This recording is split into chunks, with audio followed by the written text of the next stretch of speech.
Afternoon. I'm Raleigh Flynn. I'm the president of the Foreign Policy Research Institute. We're a nonpartisan think tank based in Philadelphia. And this afternoon, we're going to have a fascinating discussion about something that's been in the headlines, the U.S. announcement of a troop withdrawal in Germany.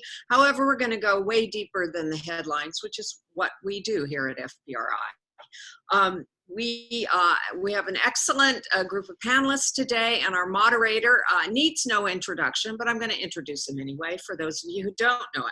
Ron Granieri is the director of FPRI's Center for the Study of America and the West. He's also a history professor at the U.S. Army War College. His comments here, I'm obliged to say, do not necessarily reflect the opinions of the War College, the U.S. Army, or the Department of Defense.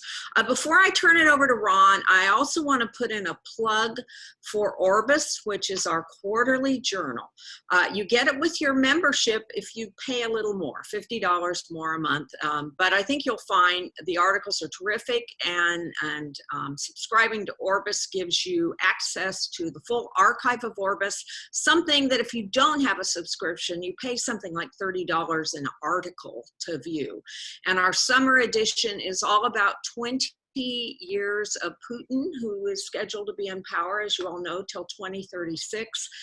And a look at what's happened over the last 20 years and what we might expect over the next 20. What are the things to watch? So I encourage you to become a member of FPRI and add Orbis to your membership as well, if you aren't already. For those of us who are already members and supporters and members of our board who are tuning in, a deep thank you to all of you for your support in these challenging times. So take it away, Ron. Thank you, Raleigh, and thank you everybody for joining us today. Ladies and gentlemen, it is Thursday afternoon in Philadelphia, and the world's as complicated as ever. In fact, maybe more than usual. So let's get down to talking about it. Welcome to this FPRI special briefing entitled Conscious Uncoupling, American Troop Withdrawals in the Future of the West. I am indeed Ron Granieri, director of FPRI Center for the Study of America and the West, and I am delighted to welcome all of you here to this discussion. After months and months of hints and years of German-American tension, Secretary of Defense Mark Esper announced in late July that the United States would reduce the number of troops stationed in Germany by about a third, redeploying a total of about 12,000 of those troops, including headquarters and supply units, most visibly the 2nd Stryker Cavalry Regiment currently based in Vilseck, Germany, leaving about 25,000 American troops behind. Most, though not all of the redeployed forces will be sent elsewhere in Europe to pre-existing bases in Belgium and Italy, or perhaps new bases in Eastern Europe, as we will discuss, though some of them will be brought back to the United States altogether. Although Secretary of Defense Esper and the two military leaders who joined him in his announcement press conference, Vice Chairman of the Joint Chiefs of Staff, General John Hyten, and U.S. European Commander General Todd Walters, argued that the decision would not appreciably alter American strategy or alliance dynamics. President Trump, on the other hand, used a press gaggle later on the same day to emphasize that the decision to move the troops was a form of punishment for Germany's failure to, quote, pay their NATO dues, unquote. Redeploying troops is not in itself a bad practice, and the number of U.S. troops in Germany had already fallen to less than 10% of their Cold War highs before this reduction. But the nature of the decision at a time of transatlantic tensions has inspired a great deal of hand-wringing about the larger significance and about its signal as a future for American security and alliance policy. We're gathered here today to discuss the decision's impact on NATO and on German-American relations and European-American relations more broadly, but also to consider larger questions about the nature and future of American troop deployments abroad, considering not only Germany and NATO, but also the current debate over the site of the largest permanent American active base abroad, South Korea. What is the strategic rationale for stationing American troops abroad? Does that rationale still hold today? What does the decision on troops in Germany suggest about the future of American participation in NATO, or about whether the United States should consider bringing troops home from other places as well? These questions, and yours, will guide us in our discussion today with our guests, Hajnalka Vinta and David Maxwell. Hajnalka Vinta is a senior fellow at FPRI Center for the Study of America and the West, focusing on French, European Union, and transatlantic politics and policies. David Maxwell is a senior fellow at the Foundation for the Defense of Democracies, where he focuses on East Asian security, primarily the Korean Peninsula, as well as military operations to include unconventional warfare and special operations. Welcome to both of you. Thank you. Thank you. I want to get started talking to the two of you, and of course, then we're going to open the floor to our audience for questions. And I let the audience know that when you pose a question, that you should pose it using the Q&A function on the webinar app that you're using to have this conversation. So I want to start with you, Hajnalka Vinta. What factors motivated the American decision to redeploy these troops from Germany? First of all, I would dismiss the insufficient defense spending justification, since the two countries, part of these troops will be transferred to, namely Italy and Belgium, spend even less GDP per ratio on defense than Germany does. So this is not in itself the proper justification. However, I would take certain of President Trump's declaration at face value. Mm-hmm. So especially because at first glance, they make perfect business sense. So when President Trump esteems that it is not normal for the US, as he sees it, protect Germany, while, as he, to quote President Trump, Germany takes advantage of the US on trade, this is a receivable argument, especially that last year the German exports to the US were double of imports. So there is an imbalance for sure. Mm-hmm. The other thing President Trump said, and that always makes sense at first glance, is that it is not normal for US troops to protect Germany from Russia, as long as Germany pays billions of dollars per year for energy to Russia. Again, this sounds like a sellable argument and completely coherent. However, both of those are business arguments, and they are ignoring geopolitical realities. One of those is the multitude of benefits the United States draws from its European presence, which is way more than the contribution to the official contribution to NATO budget. The other one is that Germany, and by the way, France, do not necessarily take the same approach to Russia as it is suggested by NATO and the United States. So I would like nuance those arguments.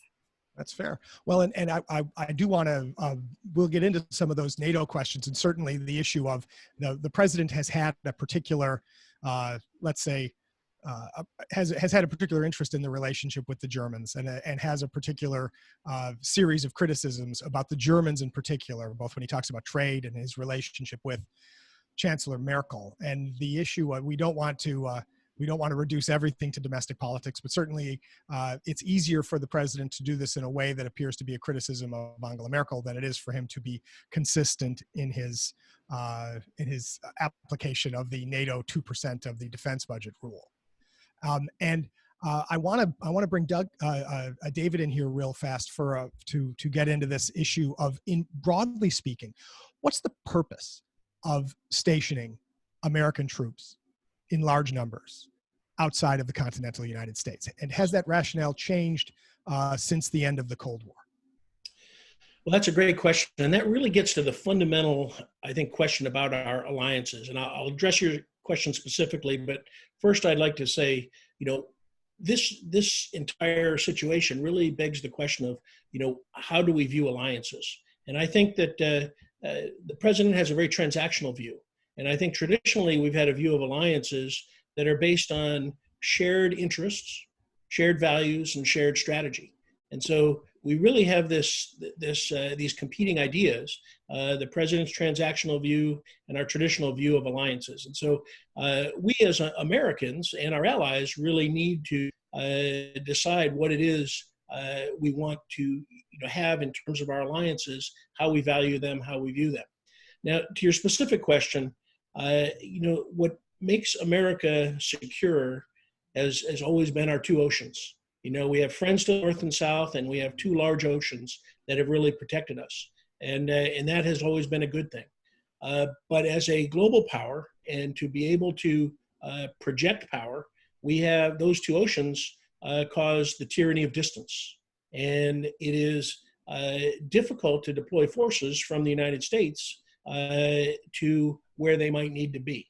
And so assuming we have interests and we want to be able to have military capabilities for contingency operations, to protect our interests abroad, I believe it makes sense to have forward stationed troops, both to have troops in place to be able to conduct contingencies, but as well as to have bases which serve as power projection platforms, to be able to provide not only troops to deploy from those bases to contingency locations, but also to provide logistical support for troops that are deployed. And so, we have often talked about our alliance system as a hub and spoke situation, and that really gives us strategic flexibility, and I think more important, agility to respond, to protect our interests. And I think that's most important as we look at our alliances around the world. We're not stationing our troops there out of the goodness of our hearts, in an altruistic way just to defend countries where we are. We are there for our interests and to give us that ability to conduct military operations as required to support our national interests. And so if we agree with that, and that's what I believe, then we have to be willing to pay certain costs. And because that is the cost of national security, the cost of doing business. Now, I agree that we should have fair and balanced costs, and that really will come about if we share interests, we share values, we share strategy. We can work out fair and balanced costs. So the bottom line is our alliances overseas and our forward stationing of troops provide us with strategic flexibility and agility to support U.S. national interests around the world. Mm-hmm. Well, and to think of them both as troops as a practical tool, if you will, to project force and to be prepared for other contingencies. I want to focus on the symbolic importance of those troops. And I want to come back to you, Hajnalka, based on a question that I already see from Stephen Cohen, but that I will also massage a little bit. And that is, Steve wants to know about the relationship of the redeployment of forces, what that message that sends to the former Soviet states of Central and Eastern Europe, and also the message it sends to the Soviets, or not to the Soviets, to the Russians, I apologize.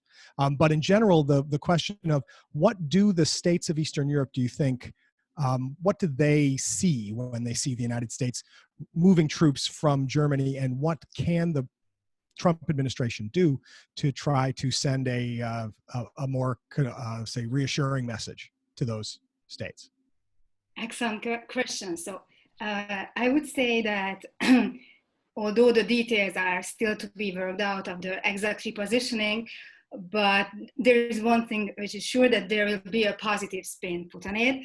Secretary General Stoltenberg already said that the announcement confirms the continued commitment of the United States to NATO and European security.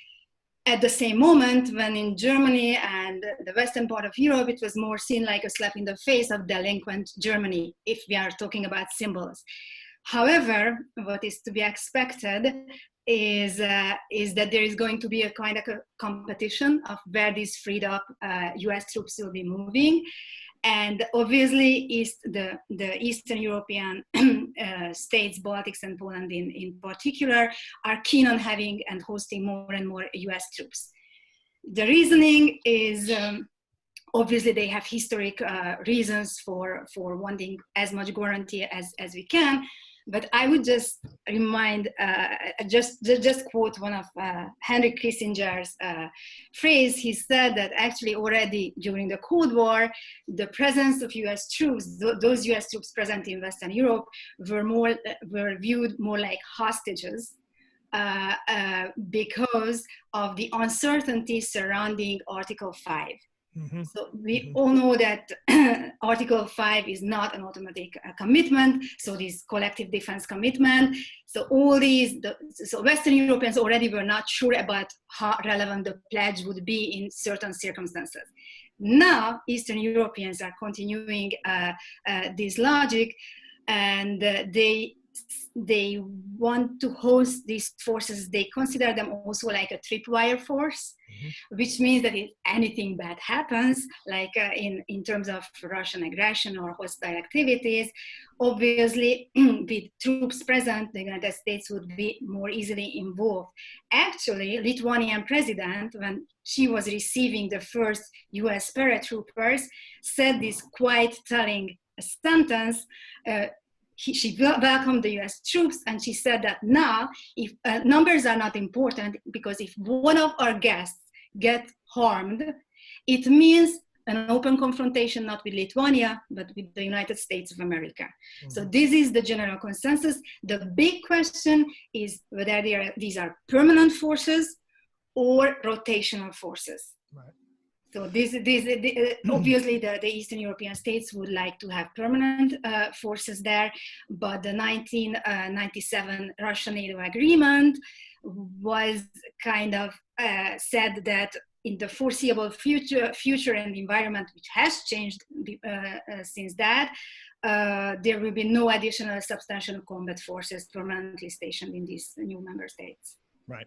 Well, and this has always been a question for NATO, right? Is that the idea of how many American troops do the European states want stationed in Europe? I've heard this attributed to many European statesmen since the 1950s, and they says that all I need is one, and I will station him as close to the front as possible, because I want to make sure that the Americans are committed from day one. And I don't know what that says, right, about, the NATO alliance is supposed to be one where everybody makes this guarantee, but so much of the NATO alliance is the question about symbolism, right? So much of it is built around the idea of not only making promises, but finding ways to reassure allies and perhaps oneself that one is serious about those promises. And the problem with engaging in symbolic actions is the audience is more than just the immediate people you're trying to reach. So when the Lithuanians say, right, if one of our guests, and I did like that particularly elegant turn of phrase, if anything were to happen to one of our guests,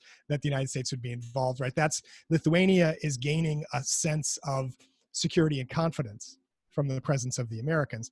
And of course, they only want to send that message to one particular audience, and that is the audience in the Kremlin. And yet, and this I'm going to come back to you, Dave, because I see a question from Ibrahim Isaac, and this is the idea of, so what will the decision to move these troops, what will the Russians take away from this decision, or what do you think the Americans are trying to send the Russians? I'm going to ask David, and then I'm going to come back to you, Hashnalka, on the same question of the Russians. Go ahead, David. Yeah, so that's a great question. I'm not I haven't been to, last I was stationed in Germany was 1985 during the Cold War. So it's been a long time since I've been to Europe. And of course, it's difficult to read Putin's mind and how he will interpret this. But, as you've been saying, our presence demonstrates strategic reassurance to our allies, but it also demonstrates strategic resolve that we will take action. And of course, Jonica talked about Article 5 and NATO. In defending our allies, the collective defense. The presence of our troops does send a message that we have the resolve to deal with any threat to our country and to our allies. And so that is a symbolic presence, of course. But I think it's something that I think we believe in as Americans, that we don't want to fight a war. We want to deter war. And if the presence of our troops will deter war, that's to our benefit and to our allies' benefit. So, how Putin looks at this, I think that he's probably reading this as the president does not have the strategic resolve, that he has a transactional view of alliances. And I'm sure Putin is hoping that he will withdraw more. I'm sure he's hoping for a second term, and that President Trump will withdraw more because that will give Putin the opportunity to do what he wants in his near abroad, or he thinks it will. Whereas I think that the Department of Defense, as I interpret their actions, they have taken the president's direction to withdraw troops, but I think that they have really turned the question on what options are there to withdraw troops and really turned it into the question of how can I best support the national defense strategy? And I think that they have really looked at, which is the right thing for the Department of Defense to do. We look at our force posture all over the world every time we have a new strategy. We have to adjust our forces to take into account what is our strategy. And so I think that the Department of Defense has taken this opportunity to look for opportunities to better position our forces. I don't know if Italy and Belgium are the right places, or Poland. It looks like we will put some forces in Poland as well. And of course, Poland, I think, has been very shrewd in the recent statement that I saw that they said they would pay for U.S. troops 100%. And so I think they're making a shrewd political calculation. But they clearly know their audience, right? Yes, yeah. But will it deter Putin? That is the real question. And I think that the jury's out on that, because deterrence is in the mind of who you're deterring, of Putin, and how is he going to read this? And I think we can debate that, all day. And I would defer to the Russian experts that really know, can give us the insights into Putin's mindset. Well, and let me then take that question to you, Hajnalka, right? That deterrence is one side of a coin, right? There's deterrence on one side and reassurance on the other, right? You want to convince your enemy not to threaten your friends, and you want to convince your friends that you're going to protect them against the enemy. And so, what has been the initial European response to this announcement? Since it was both surprising and expected, in the sense the president had talked about this for a while. And do you get the sense that Europeans, since I know that you happen to be sitting 6 hours ahead of us in Central Europe right now, do you get the sense that Europeans see this as a reflection of a significant change in American policy, or do they associate this only with this particular administration? I think that if I may come back to the previous question, please, just for a moment. So sure. What is seen as reassurance and in one part of Europe is quite a lot seen as a possible provocation in other parts of Europe. So I remember when NATO exercises Eastern Europeans were very very enthusiastic about NATO troops moving forward and large exercises, and German foreign minister talking about saber rattling, which is not necessarily conducive to more stability.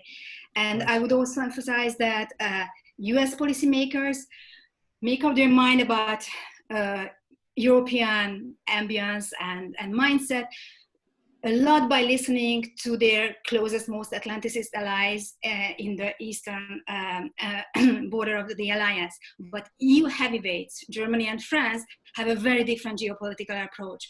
So what is seen as reassurance in Eastern Europe is seen as quite a risky provocation. And France, for instance, said that to France, Russia is not an adversary and not a threat. Angela Merkel said that enduring stability in Europe can only be built with the Russians and not without them. So there are different perspectives within the alliance.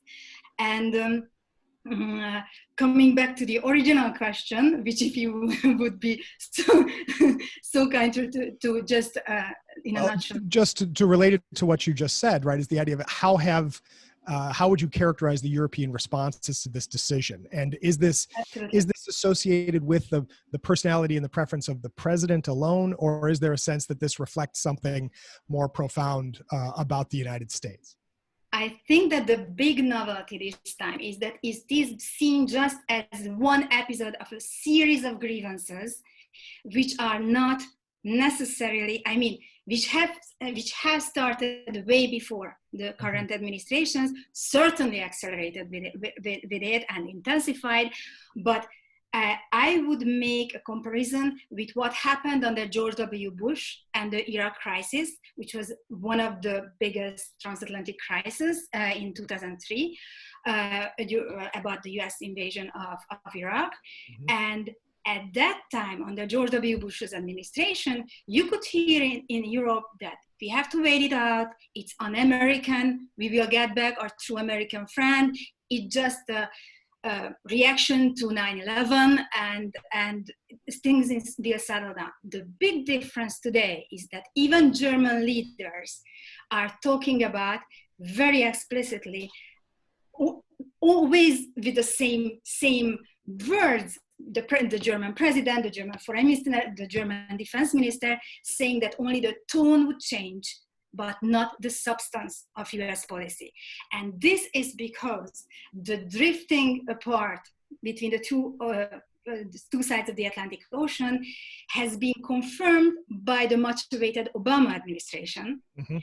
With the announcement of the Asian pivot, the pivot to Asia, which quite traumatized Europe at the time in 2012, and also with very, very similar warnings from then Secretary of Defense Robert Gates about the US might moderate its engagement to Europe on less defense spending. So they were already signs. So it is seen as part of, they don't expect this time a big change. They think that it's part of a longer trend. So they don't just associate it with the individual. Well, and this gets to a question that's raised by a couple of our listeners already, including Bob Kaplan out there, and that is, David, I'm going to turn to you. If the I'll give a little historical excursus. I'll come back to the question, and that is that the rearmament of Germany in 1950 was advanced by the outbreak of the Korean War, and so in a sense, the American commitment to Germany and the encouragement of certain political and economic and strategic structures in Germany was built on this sort of real or hinted comparison between the German situation and the Korean situation. And so what I wonder now is, when the United States shows its willingness to withdraw troops from Germany, saying that the likelihood of a war specifically is so low that it's not necessary to have the troops there anymore, how is this received in South Korea? How is this received in Asia? Do they see this? Broaden the question to Hajnal, when I ask you, David, is, do they see this not just as a decision that has to do with the president's attitude towards the Germans or the president's attitude towards Europe, but this is about the American attitude towards permanent positioning of American troops anywhere, which of course would be of particular interest to the South Koreans. So how do they react to this? Yes, I will say, in my discussions with Koreans and Japanese officials and colleagues, they are very worried and very scared. Since this announcement came out, you read the press, and they are very worried that they're next. And of course, President Trump in May 2016, as candidate Trump, said he wanted to pull the troops home from Korea and Japan. At the Singapore summit, at his press conference following that, he again said he wanted to bring troops home from Korea. And he said, not right away, but sooner rather than later. And he said it a number of times. And so this does make the Koreans really, really worried. And so they are very fearful of this. And of course, what is going on right now in Korea is a stalemate in the Special Measures Agreement, which is the funding of burden sharing, in which the Koreans provide this last year about $900 million for stationing of U.S. troops, the cost for facilities, local service workers, and utilities. And of course, President Trump made a demand for $5 billion last year, which was moderated to $4 billion. And now we understand it's $1.3 billion. And that's very contentious, these negotiations. And of course, he has threatened, and of course, what he's done in Germany, because they're not paying their 2% of their GDP for their own defense, even though he says it's NATO dues and the like. But they compare that, and they think there's going to be a potential for a withdrawal. That said, Korea is very different than Germany. And the reason it's very different, a number of reasons, but one of them is the bipartisan congressional support for the alliance in Korea.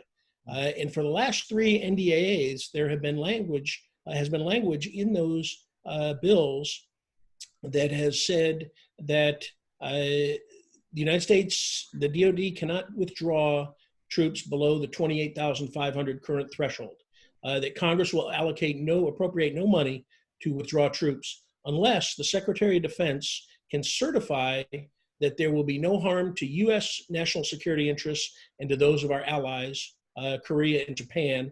And furthermore, the Secretary of Defense must consult with our allies, Korea and Japan, before any withdrawal is made.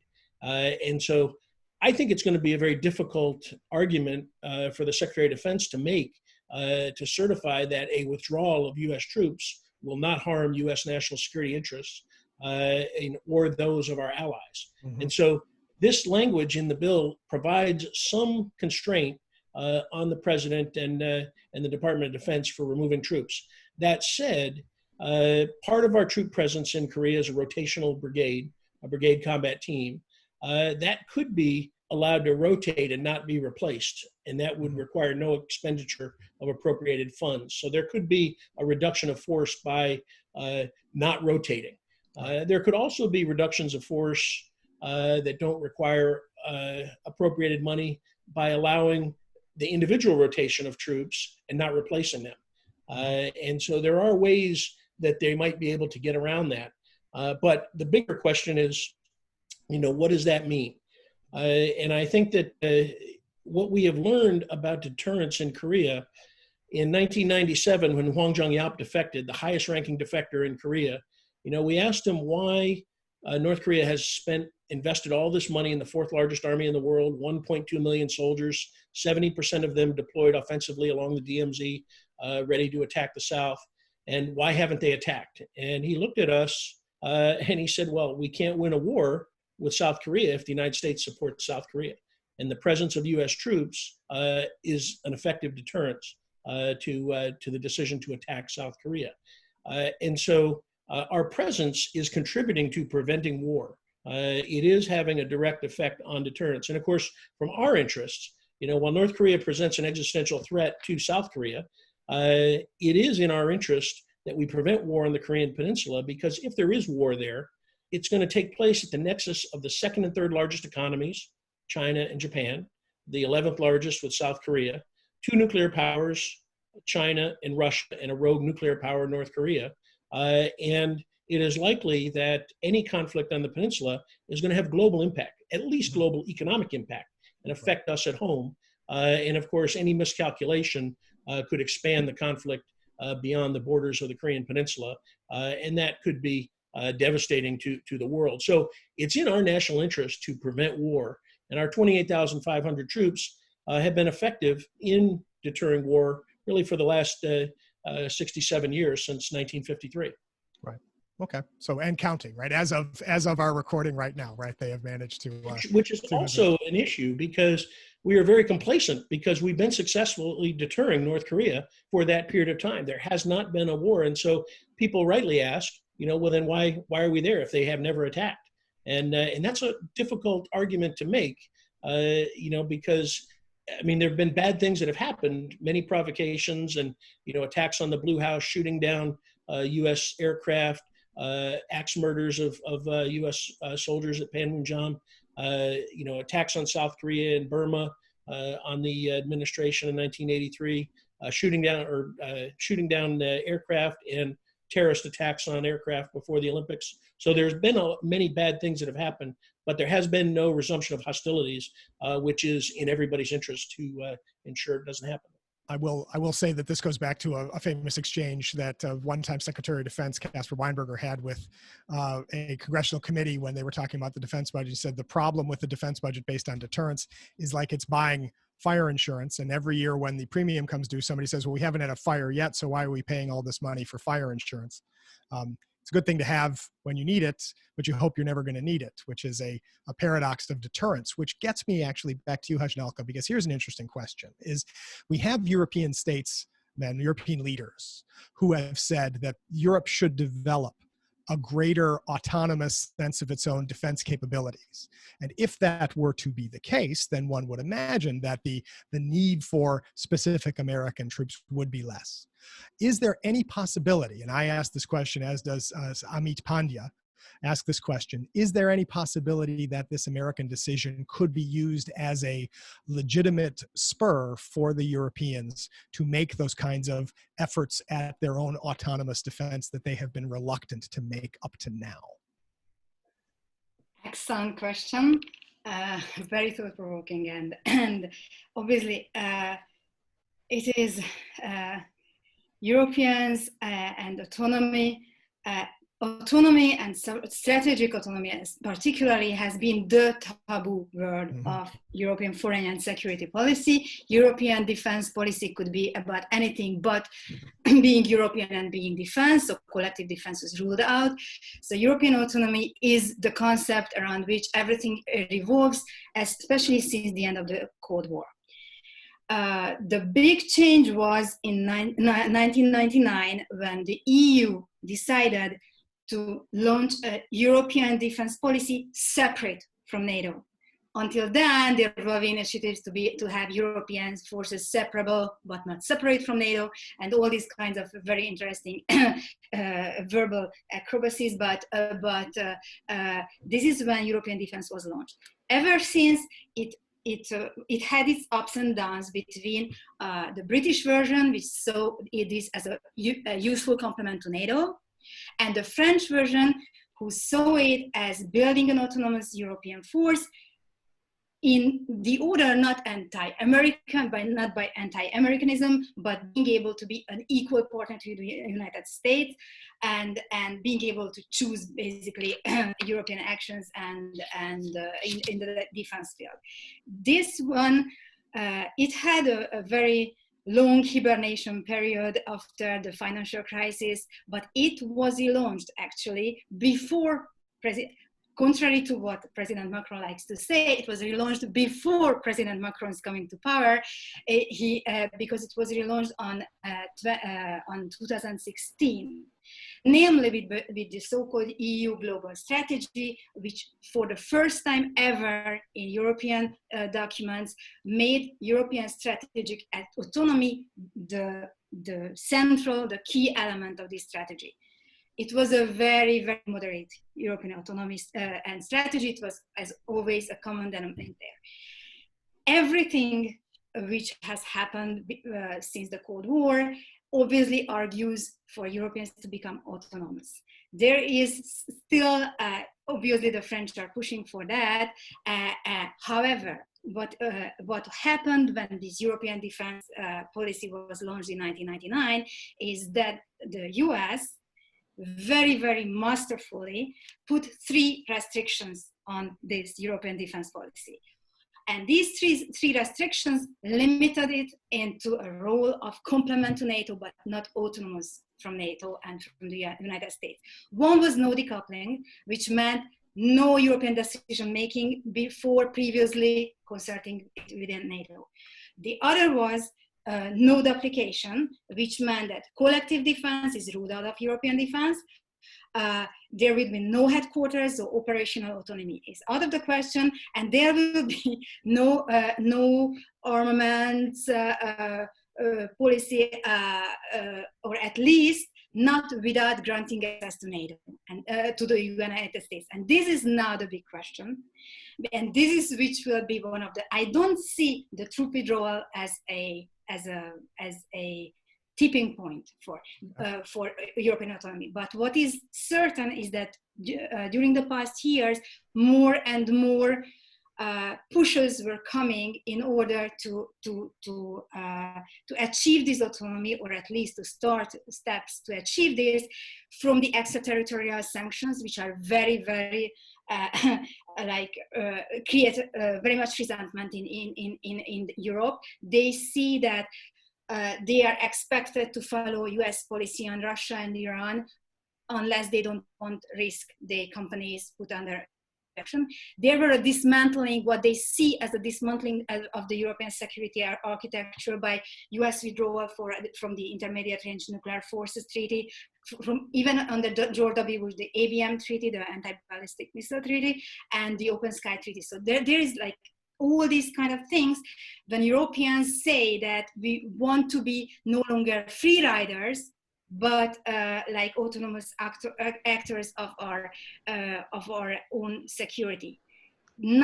I see that a couple of thousand US troops transferred here, reshuffling here and there will not make. What I see as possible tipping point is China, when they are expected to align on US priorities in their China policy. They don't have a China policy, this is the problem, but when they figure out— They being the Europeans, you say, don't have a China policy. Obviously, yes, right.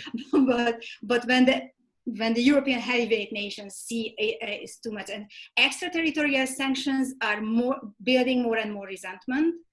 Russian energy, the Nord Stream 2 gas pipeline, again, so these are much more significant issues from the point of view of European autonomy. This is going to be, obviously, this troop withdrawal, especially that it caught European officials off guard, will be evoked by the French as another example of us being at the mercy of US decisions, but it will not be the tipping point.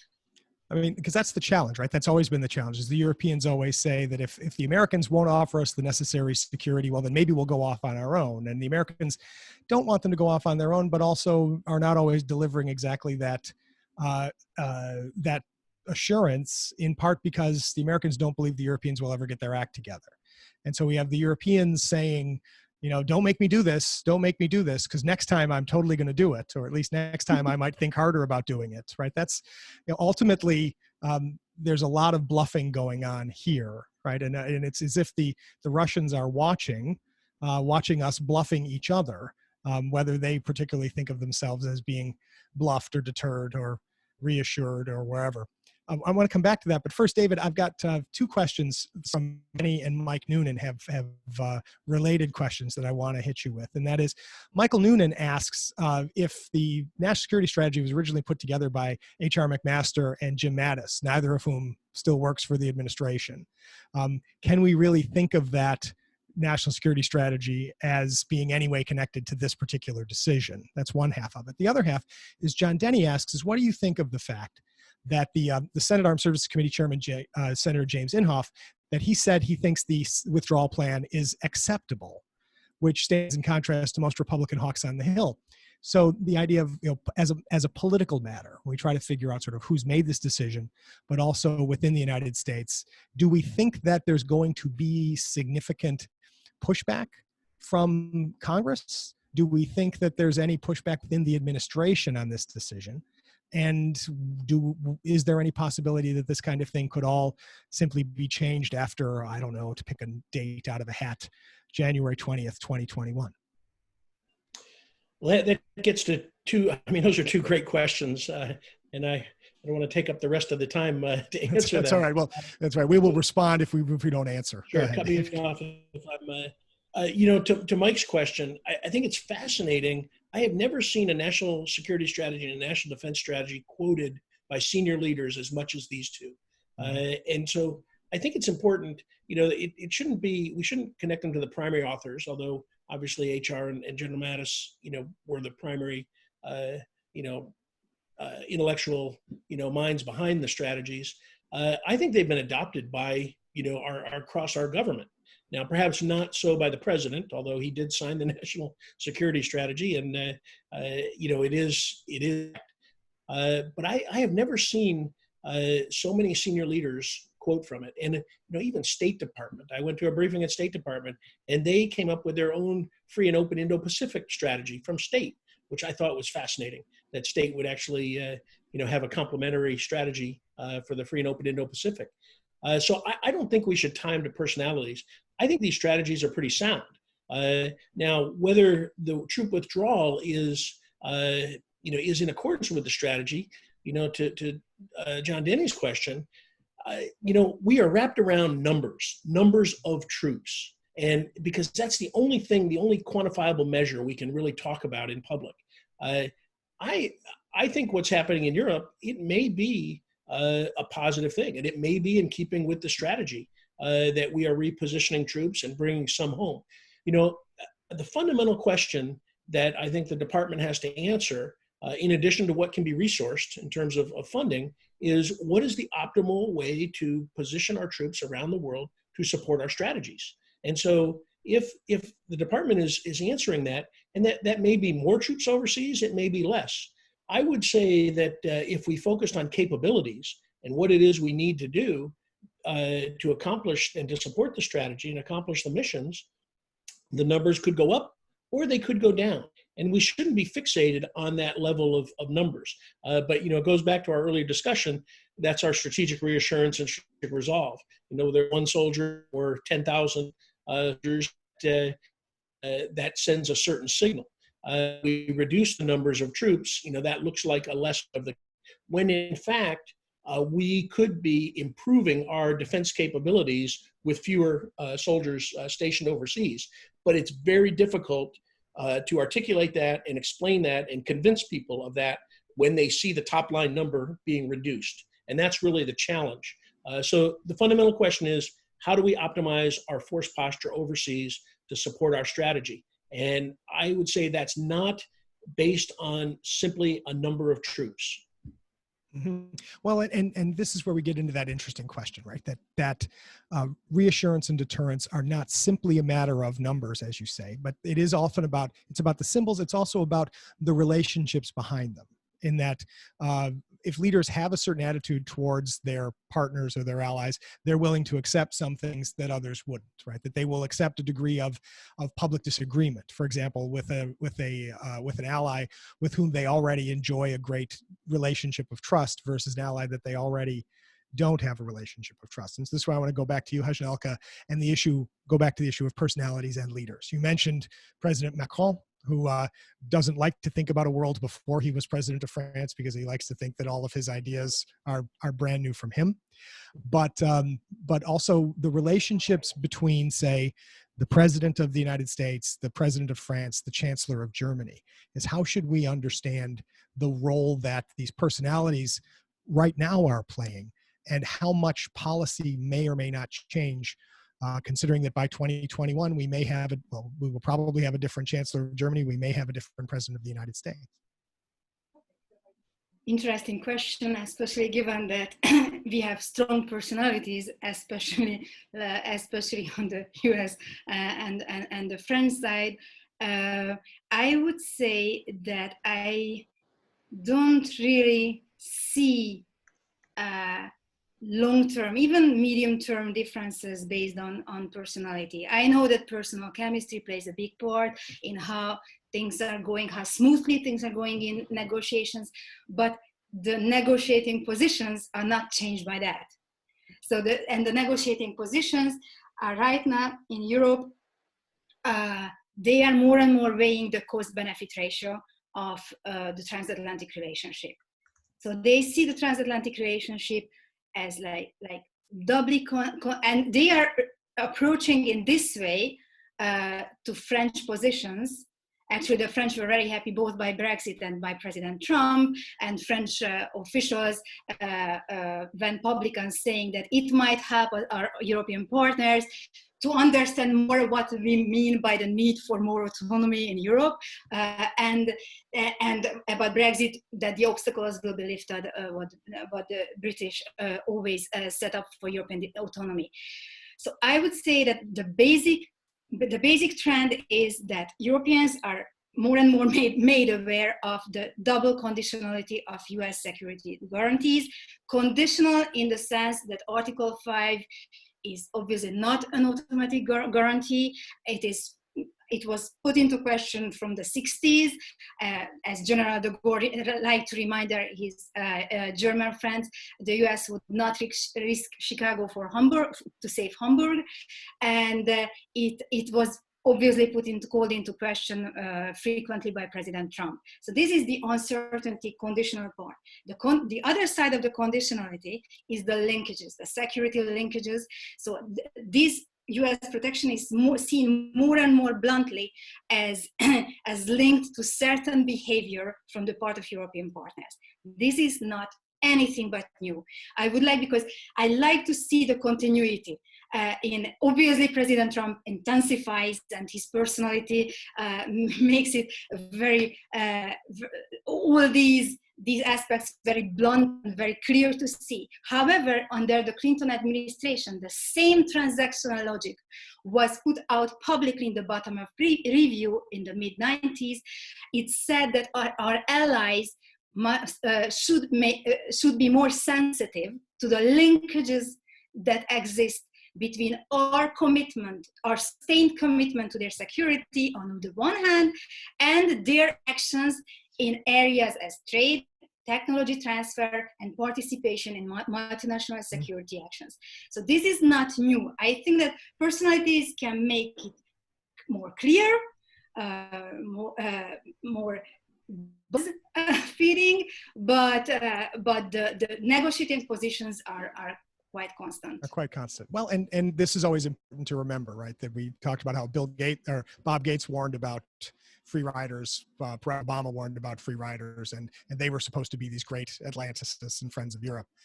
Well, David, one of the questions that's come up in a couple of folks here, including John Guy, I want to use a bad military analogy, and that is there's the space between flash and bang here. Is if I can announce that I'm going to do something and that has an impact, but until I actually do it, it's unclear what actual practical result is achieved. And so the moving, for example, of European command from Stuttgart to Mons, if we move it there, we say we're going to move it there, it's going to take a long time. By the time it's moved, will anybody remember that it was President Trump who announced it at the end of July 2020?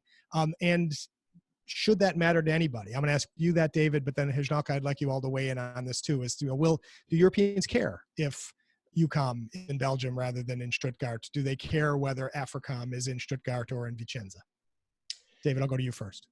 Yeah, it's a great question. I think, yeah, flash to bang is a good analogy. We've got this announcement, but I think, as you rightly point out, and going back to John Denny's question, I think there was a congressman or senator, maybe it was Inhofe, that said these moves are going to take a long time and cost a lot of money. In the military, usually building new facilities is usually a 5-year, military construction project. So I don't know if there's space in Belgium or in Italy for the headquarters to move there right now, or that's going to be constructed. It takes a long time to do that. And so, and of course, two things can happen in that time. One, the decision could be countermanded, if there's a change in administration, or two, they might not be funded to build those. But if in 5 years down the road, I don't think it's really going to matter if we make the move. I think people aren't going to look back at maybe this will be a major inflection point. I do kind of fear it is if we bring too many troops home. But whether the headquarters is in Belgium or Stuttgart, or in Italy and Stuttgart, I think in the end it probably won't matter in terms of headquarters.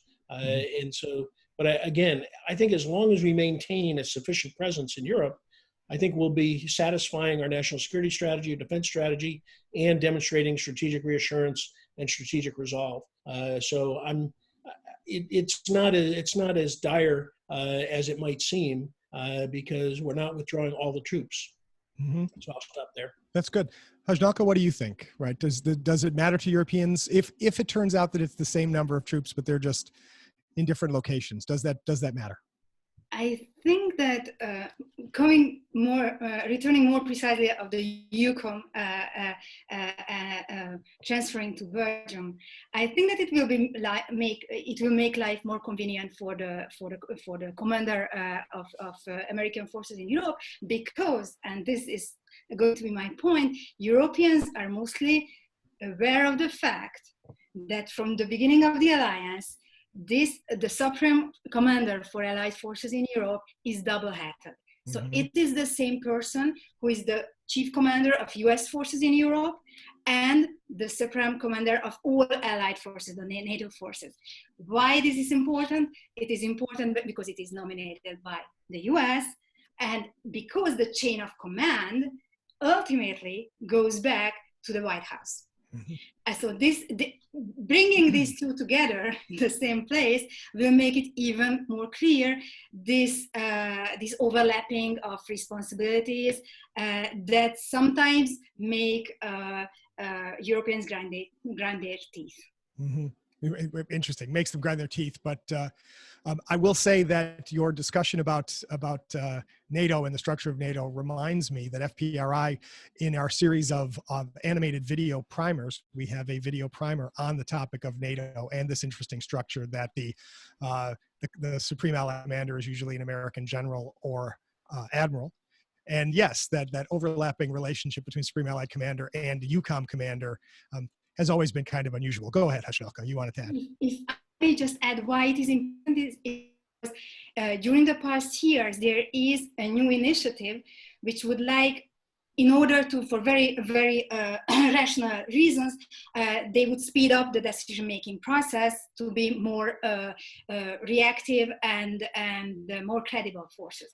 However, it means, and they are already started planning it, more delegation of authority from the North Atlantic Council, so political representatives of all the 30 member states, to the Supreme Commander, so to the American commander, whose ultimate chain of command is in the White House.